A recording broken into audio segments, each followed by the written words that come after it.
तो hello guys, कैसे हो आप सभी लोग। तो मैं हूं एम के आर्टिस्ट और आज की वीडियो में आप सबका स्वागत है। तो आज हम कुछ नया लेके आए हैं। आज के कंटेंट में हम आइस बनाएंगे, उसमें शेडिंग करेंगे और जो होगी चारकोल से। देखो, आज को तो कुछ नया ट्राई किया है, तो आप देखिए आइस कैसी बनी है।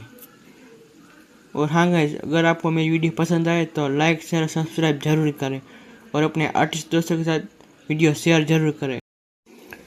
तो देखिए गाइस, अगर आपको मेरी इस तरह से मज़ेदार वीडियो देखनी है, आइज़ का, फिर नोज़ का, लिप्स का, इसके ट्यूटोरियल देखने हैं, तो मेरे चैनल को सब्सक्राइब जरूर करें। क्योंकि मैंने आइज़ के, फिर नोज़ के ऐसे स्केचिंग के मास्टर क्लास शुरू किए हैं। तो मास्टर क्लास बिल्कुल फ्री है, तो आप मेरी मास्टर क्लास को ज्वाइन कीजिए और नई नई चीज़ें सीखते रहिए।